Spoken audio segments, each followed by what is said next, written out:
Di antara syaratnya, kata para ulama, jangan tergesa-gesa. Tergesa-gesa itu maksudnya istijal itu apa? Aku sudah berdoa kok nggak dikabul-kabulkan ya. Nah, kalimat seperti ini jangan terkeluar. Karena banyak orang yang kemudian merasa bosan berdoa karena tidak dikabul-kabulkan, akhirnya nggak mau berdoa lagi. Saya sudah berdoa berkali-kali kok nggak dikabul-kabulkan. Justru kalimat itu tidak menjadikan doa tidak dikabulkan. Itu istijal namanya. Kalau kita menghendaki berhajat sesuatu ini, bertawasul.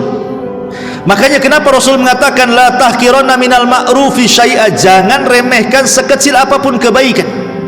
Boleh jadi yang kecil itu dipenuhi dengan keikhlasan, lah itu kita hajatkan ketika doa. Ya Allah, ya saya tempo hari datang ke panti asuhan, saya sumbanglah panti asuhan itu. Kalau memang ada pahalanya ya Rabb, tolonglah saya berhajat hari ini, saya lagi sakit sembuhkan, saya lagi susah ekonomi, berikanlah jalan keluar, dan begitu seterusnya. Begitu kita ingat-ingat kira-kira amalan yang menurut antum paling ikhlas itu yang mana. Itu sebut-sebut di situ dalam doa. Itu namanya tawasul dengan amal soleh.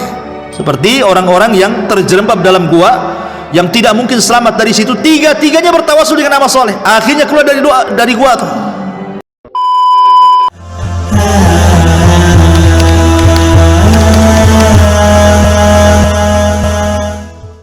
Assalamualaikum warahmatullahi wabarakatuh. Sahabat audio islami yang dirahmati Allah, semoga kita semua selalu dalam lindungan Allah. Amin, amin, ya rabbal alamin. Bismillahirrahmanirrahim. Agar doa terkabul, sertakan bacaan ini.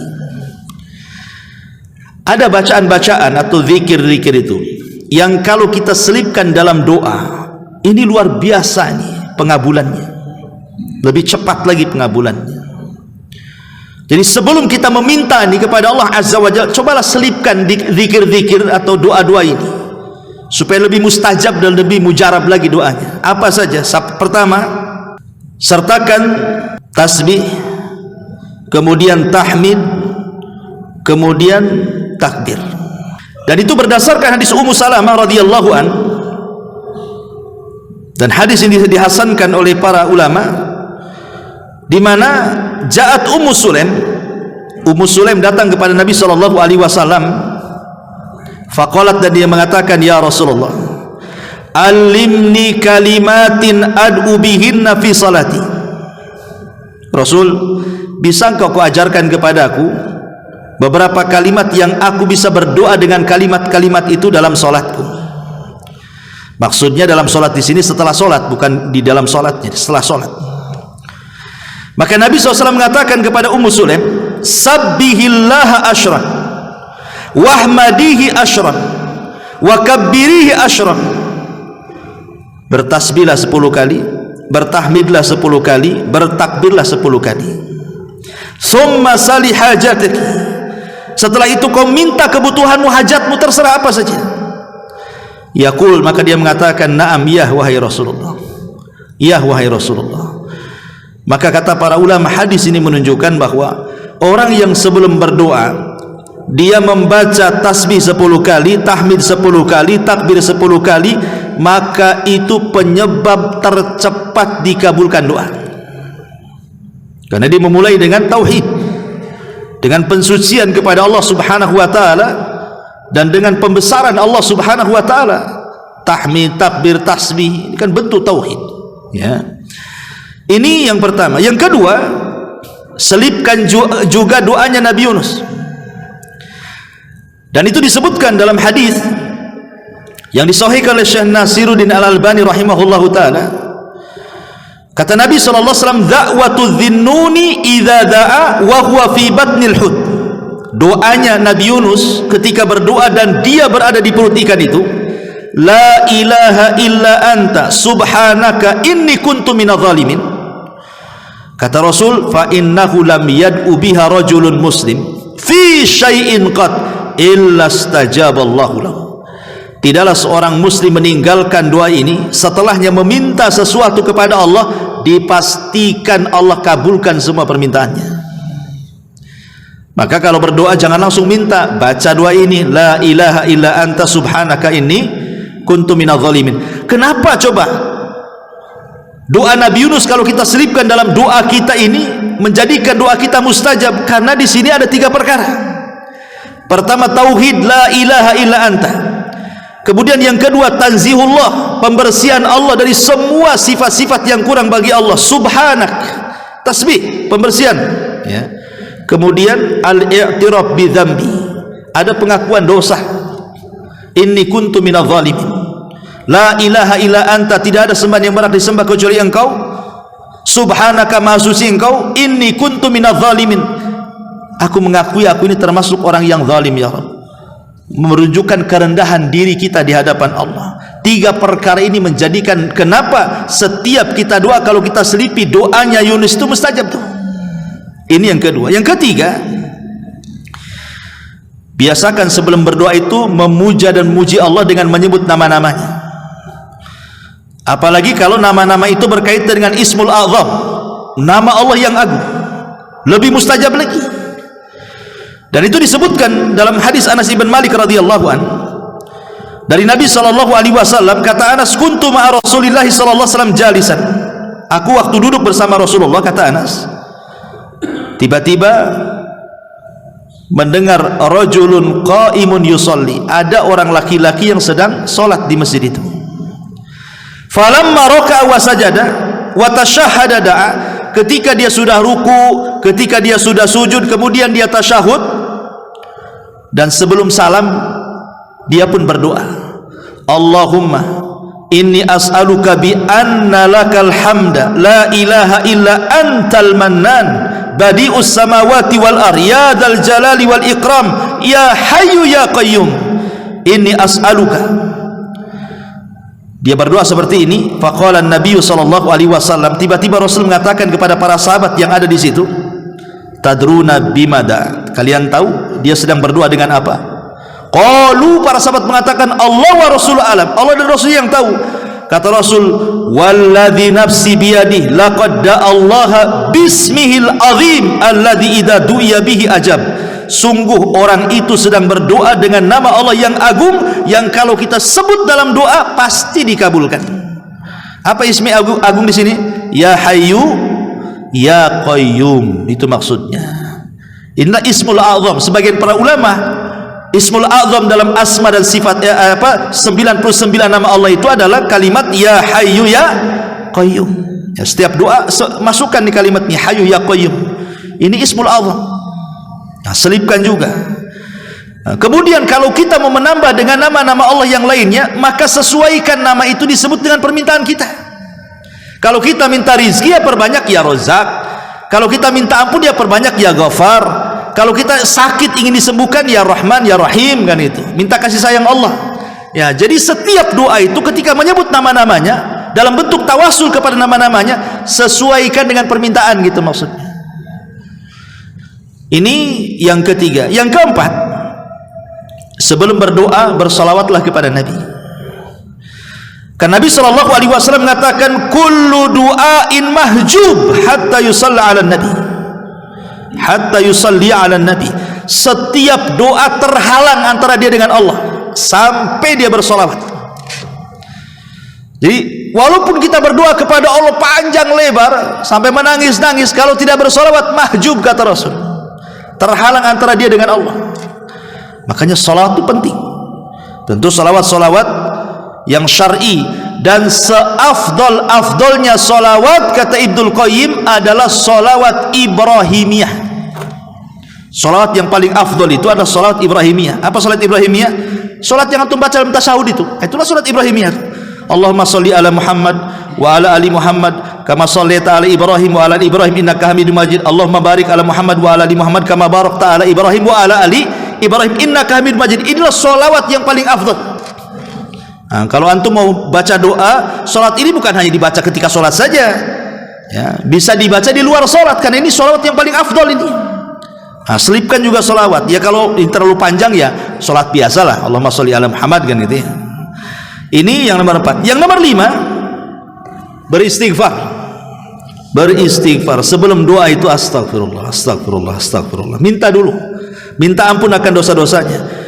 Makanya Imam Ibnul Qayyim rahimahullahu taala mengatakan dalam kitabnya Al-Jawabil Kafi, Al-Jawabil Kafi, dia mengatakan, maka idza jama'a ma'ad du'a hudurul qalbi, kalau seseorang itu mengumpulkan doa dengan ditampakkannya hati, dihadirkannya hati gitu. Kemudian di ujung kata-kata beliau, summa qadima baina yaday hajatihi at-taubatu wal istighfar, kemudian sebelum dia meminta hajatnya kepada Allah, dia dahulukan tobat dan istighfar, astagfirullah astagfirullah. Kata Imam Ibnul Qayyim, fa inna hadzal du'a la yakad yuraddu abada, maka doa ini hampir-hampir tidak ditolak Allah sama sekali. Makanya kalau kita lihat para nabi dan rasul, mereka mewasiatkan kepada anak-anak mereka dan umatnya itu justru memperbanyak istighfar. Contoh Nabi Ayub alaihi salam, Nabi Yakub alaihi salam. Nabi Yakub alaihi salatu wassalam itu kalau sepertiga malam akhir, maka dia bangunkan anak-anaknya itu, kemudian mengatakan, beristighfarlah kalian, fa inni astaghfiru lakum rabbi, saya akan beristighfar untuk kalian kepada Rabb. Maka kemudian mulailah Nabi Yakub berdoa, kemudian diaminkan anak-anaknya, dan itu setiap sepertiga malam akhir.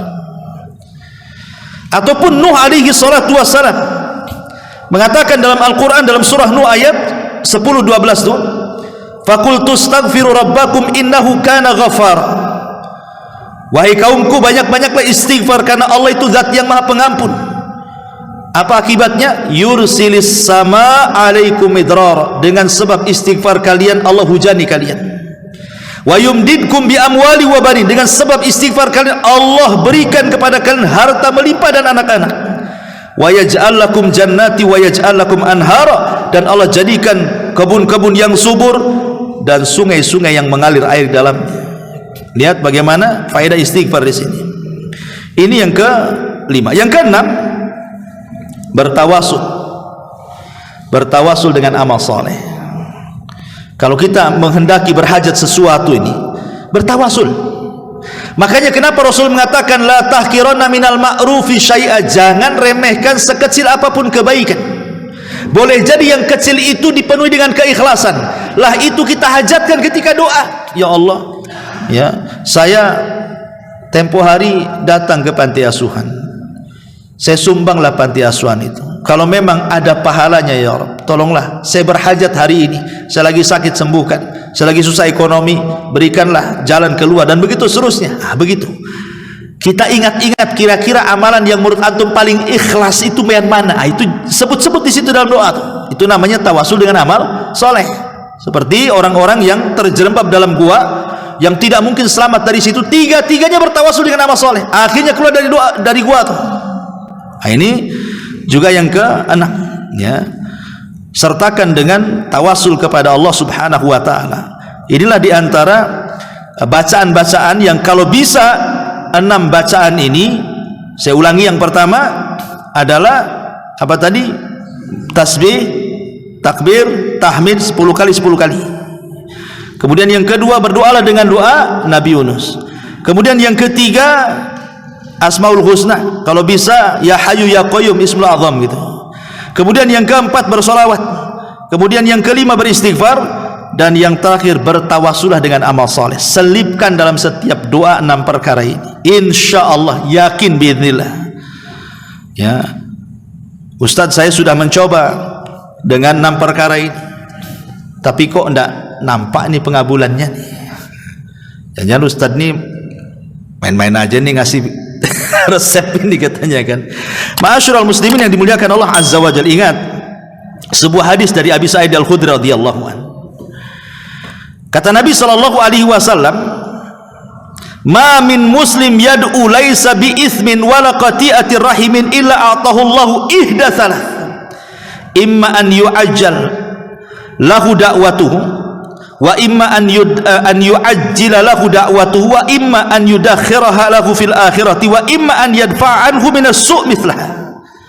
Kata Nabi SAW, tidak boleh seorang muslim kemudian berdoa yang isinya ada dosa dan memutus silaturahim, tetapi teruslah berdoa dengan kebaikan. Boleh jadi kata Rasulullah, pengabulannya satu, Allah cash. Allah cash, kasih. Kita berdoa hari ini, besok pula dia dikabulkan. Atau memang tidak dikabulkan di dunia, tapi dikabulkannya nanti di akhirat, sebagai pengangkat derajat kita di sorga. Atau boleh jadi Allah mengabulkannya dengan cara lain. Boleh jadi Allah melindungi kita dari bahaya yang kalau seandainya bahaya datang kepada kita lebih daripada permintaan kita kepada Allah Azza wa Jalla. Dari sini kata para ulama, pengabulan doa itu ada 4 poin. Yang pertama, 4 poin itu tahsilu ainil matlub fi waqtil matlub. Terkadang Allah kabulkan di waktu kita minta, Allah kasih. Di waktu kita minta, Allah kasih. Ini yang pertama. Yang kedua, wujuduhu fi waqtin akhar li hikmatin iqtadat ta'khirahu. Atau memang sengaja diulur-ulur, mintanya sekarang, tahun depan pula baru dijabah. Mintanya sekarang, bulan depan pula baru dijabah. Kenapa demikian? Boleh jadi ada hikmah yang kita tidak tahu. Allah tahu. Ya, kenapa kemudian diulur-ulur itu? Kenapa? Boleh jadi dengan musibah itu akhirnya dosa-dosa kita hilang, kemudian derajat kita naik gitu, dan begitu seterusnya, baru Allah kabulkan setelah lama gitu ya. Atau mungkin yang ketiga, daf'us syarri badalihi au i'ta khairun akhar khairun min matlubi. Ataupun mencegah keburukan sebagai bentuk daripada pengganti permintaannya. Jadi dia minta lain, dikabulkannya yang lain. Minta rumah tetapi oleh Allah dihindarkan dari tabrakan. Itu maksudnya. Kita minta rumah, ya Allah saya sudah lama ngontrak ini, tahu-tahu nggak dikabulkan tuh, tetap kontrak, tapi Allah selamatkan dari bahaya dia. Nah, boleh jadi seperti itu pengabulannya, ya. Atau boleh jadi dia minta yang ini tapi dikasih yang lebih baik gitu. Ya Allah, saya pengen nikah dengan janda, dapat gadis, umpamanya kan. Nah, itu kan lebih baik namanya kan. Bisa saja yang diminta itu sedikit tapi dikasih banyak. Boleh jadi, tapi mungkin ada waktu yang kita tidak tahu sampai kapan. Kemudian yang keempat, ataupun iddikharuhu liyaumin yakunu ahwaj ila thawabihi, atau sengaja disimpan oleh Allah Azza wa Jal untuk menghadapi satu hari di mana kita perlu pahala untuk menyelamatkan kita. Ya, maksudnya pada hari kiamat, ketika kita ini tidak punya pahala, tahu-tahu pahala doa kita muncul menolong kita sebagai syafaat. Ya, ini makanya bisa saja dalam bentuk syafaat kelak pada hari kiamat, atau dalam bentuk pengangkat derajat kita di sorga. Ya, makanya jangan pernah bosan berdoa tidak dikabulkan di dunia, di akhirat, karena Allah itu maha tahu. Allah maha tahu, dia yang menciptakan kita, dia mengontrol kita 24 jam, tidak pernah 1 menit pun kita ini lepas dari kontrolan Allah, sehingga Allah tahu tentang kita. Terkadang orang ini sakit, sengaja Allah tidak sembuh-sembuhkan, sebab kalau dia sembuh jahat nanti dia. Atau sengaja dia sehat terus, kalau dibuat sakit nanti putus asa dia. Atau dia kaya terus, kalau dia miskin nanti dia kufur. Atau dia miskin terus, kalau dijadikan kaya nanti jadi jahat sekali dia. Itu semua kan hikmah Allah, kita tidak tahu. Bersyukurlah, namanya qanaah, pemberian Allah itulah syukuri. La in syakartum la azidannakum wala in kafartum inna adzabi lasyadid. Ma'asyiral muslimin yang dimuliakan Allah Subhanahu wa taala. Tetapi doa ini akan lebih mustajab lagi kalau kita sudah tahu keyakinan kapan Allah doa, kemudian disertakan dengan lafaz-lafaz tadi, kemudian hindari 12 tadi, akan lebih mustajab lagi doa itu, ikhwan, kalau seandainya bertepatan dengan waktu-waktu mustajab. Apa waktu-waktu mustajab? Pertama, waktu sahar. Waktu sahar itu maksudnya 1 jam sebelum subuh tuh. Waktu sahar itu waktu yang Allah Subhanahu wa ta'ala dan para malaikatnya turun lagi tuh. Di situ waktu mustajab, sepertiga malam akhir itu. Itu waktu yang luar biasa. Secara kesehatan pun sehat di waktu itu. Secara pengabulan doa pun paling cepat dikabulkannya. Kemudian juga yang kedua, inda iftari shaim, bagi antum yang suka puasa, memang diberikan kekuatan untuk puasa sunnah Senin Kamis, maka sebelum berbuka tuh 5 menit tuh, itu waktu mustajab sekali itu. Kemudian yang ketiga, bainal adzanai wal iqamah, di antara dua azan, di antara azan dan qomat, bainal adzanaini, sholat ya, di antara dua azan, maksudnya azan ke qomat. Jadi kalau antum yang sholat jamaah ke masjid ini, yang datang setelah azan belum qomat, setelah sholat sunnah rawatib masih ada waktu, jangan sia-siakan berdoa, itu waktu mustajab. Kemudian yang keempat, inda jalsatil khatib bainal khutbataini, ketika khatib ini kan dua khutbah tuh Jumat tuh, di tengah-tengah dua khutbah itu ada duduk istirahat, disitulah mustajab doa ya. Kemudian yang nomor 5, inda nuzulil ghais awil matar, ketika turun hujan, karena hujan itu turun rahmat, mumpung turun rahmat berdoa, itu mustajab tuh. Kemudian yang nomor 6, inda iltiqa'al jaish fisabilillah, ketika berkecamuk perang, kalau memang antum dalam peperangan, itu waktu mustajab. Kemudian yang ke-7, fi thuluthil lailil akhir, pada sepertiga malam akhir. Kalau yang pertama kan waktu sahar itu mendekati subuh, kalau sepertiga malam akhir kan ditarik dari mungkin jam 1, jam 2 itu sudah mulai ya. Kemudian yang nomor 8, fis sujud, ketika sujud. Makanya Rasul mengatakan sungguh-sungguhlah kalian berdoa dalam sujud. Kenapa? Karena sujud itu waktu yang mantap ketika doa. Kenapa? Karena disitulah seorang hamba merendahkan diri kepada Allah. Wajah ini mulia, ketika diletakkan di tanah itu jadi hina, tapi kehinaan itu kan diberikan kepada Allah, menunjukkan dia qimmatul dzulli, memang betul-betul sedang merendahkan kepada Allah. Maka orang yang merendahkan kepada Allah kemudian berdoa, tak mungkin Allah tidak mengijabah ya. Kemudian yang nomor 9, fi adbaris shalawatil mafruḍah, pada setiap selesai sholat wajib, tetapi saya arahkan jangan dulu berdoa meminta, selesaikan zikir dulu. Selesaikan zikir dulu, baru kalau zikir-zikir yang diajarkan Rasul sudah dibaca, ada waktu dan antum tidak tergesa-gesa, boleh berdoa setelah zikir tadi ya. Kemudian yang nomor 10,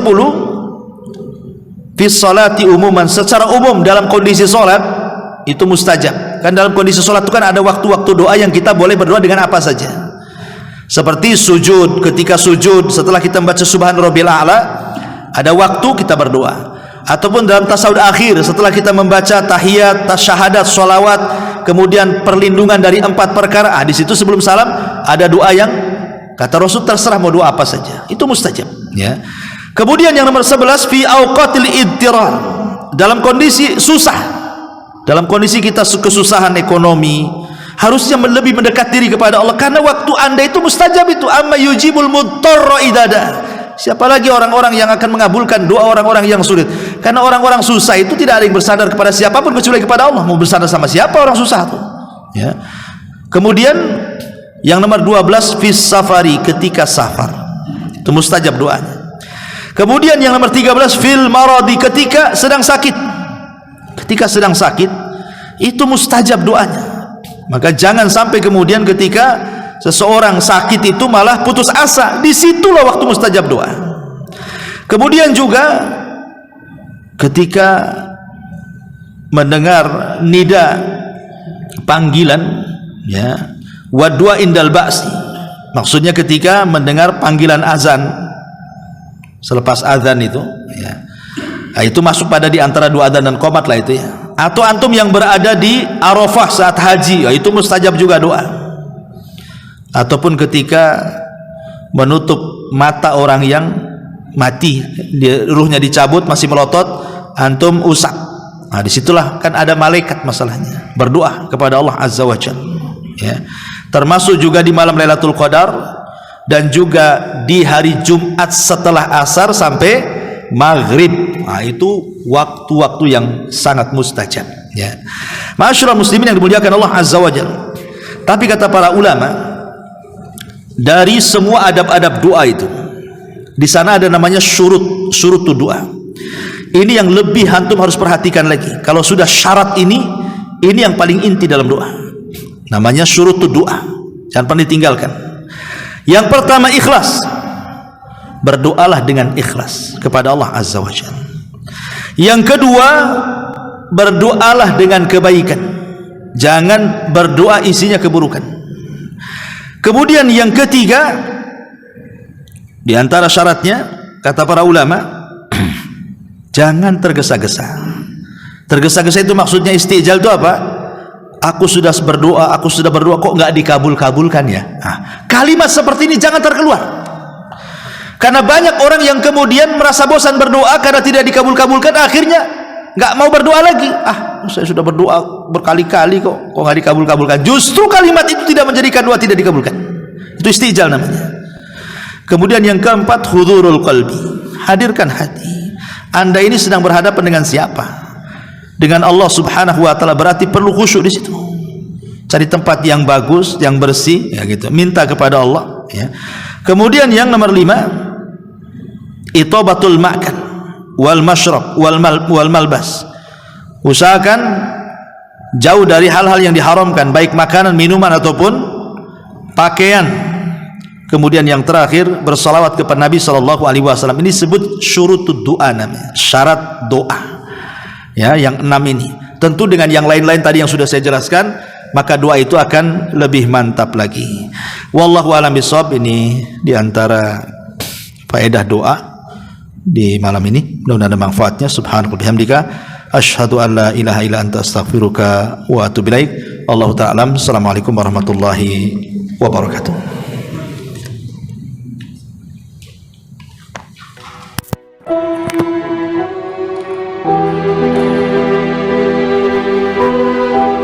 Dan Tuhanmu berfirman, berdoalah kepadaku, niscaya akan kuperkenankan bagimu. Sesungguhnya orang-orang yang menyombongkan diri dari menyembahku akan masuk neraka jahanam dalam keadaan hina dina. Quran Surat Ghafir ayat 60. Sahabat audio Islami yang dirahmati Allah, semoga bermanfaat. Wallahu a'lam bissawab.